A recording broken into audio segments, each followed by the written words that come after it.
हमने कल कहा था बोर्ड की परीक्षाएं रद्द कर देनी चाहिए। आज केंद्र सरकार का फैसला आया। 10वीं की परीक्षा रद्द कर दी गई और 12वीं की परीक्षा टाल दी गई।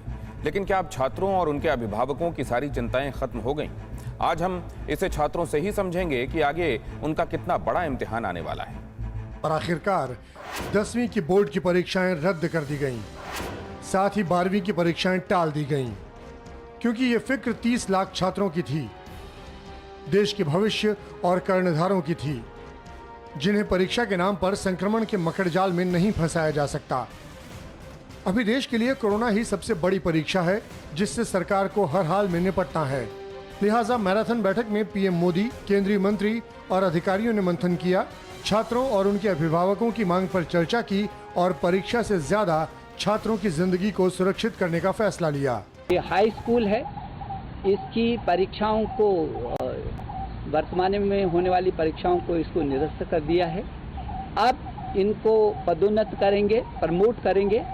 जहां तक इंटरमीडिएट का सवाल है, ये 12वीं की जो छात्र हैं, इसको अभी स्थगित किया है। वाकई सरकार के इस फैसले से लाखों छात्रों और अभिभावकों को राहत मिली है। अब तक उन्हें इस बात का डर था कि महामारी के दौर में जब बड़े भी बाहर नहीं निकल रहे, भीड़ भाड़ वाली जगहों से दूर रह रहे हैं, तो फिर बच्चों को घर से बाहर कैसे निकलने दें। लेकिन अब इस फैसले के बाद उनकी फिक्र बदल गई है कि आगे क्या होगा, कैसे होगा। सरकार के फैसले को डिटेल में समझकर आपकी ये फिक्र भी दूर हो सकती है। 4 मई से 14 जून तक होने वाली 12वीं बोर्ड की परीक्षाएं अभी टाली गई हैं। ये परीक्षाएं इसके बाद होंगी। बोर्ड 1 जून को हालात की समीक्षा करेगा, तब फैसला किया जाएगा। अगर परीक्षाएं होती हैं तो कम से कम 15 दिन पहले छात्रों को इसके बारे में बताया जाएगा। 10वीं की परीक्षाएं भी 4 मई से 14 जून तक होनी थी। ये रद्द यानी कैंसिल कर दी गई हैं, यानी इस साल इनकी परीक्षाएं नहीं होंगी। सभी स्टूडेंट्स अगली क्लास में प्रमोट किए जाएंगे, लेकिन रिजल्ट के साथ। इस रिजल्ट का आधार इंटरनल असेसमेंट होगा। इंटरनल असेसमेंट के आधार पर दिए गए रिजल्ट से संतुष्ट नहीं होगा तो उसे क्या करना होगा? अगर कोई दिए गए नंबरों से संतुष्ट नहीं होगा तो वो परीक्षा में शामिल हो सकता है, लेकिन ये परीक्षा तब होगी जब इसके लिए देश में हालात सामान्य होंगे। वैसे छात्रों की एक मांग और भी थी।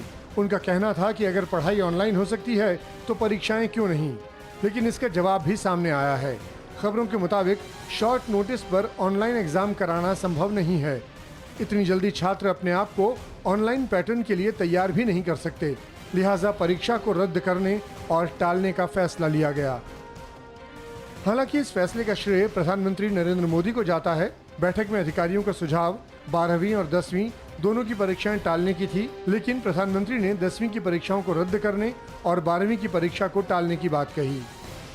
उन्होंने कहा कि बच्चे पहले ही कोरोना में बहुत नुकसान और परेशानी झेल चुके हैं, ऐसे में उन्हें और परेशान न किया जाए। और फिर घंटे भर चली बैठक में लाखों छात्रों को राहत देने का फैसला लिया गया। 10वीं और 12वीं के 30 लाख छात्र और उनके पेरेंट्स वाकई खुश हैं या फिर उनकी राय अलग है?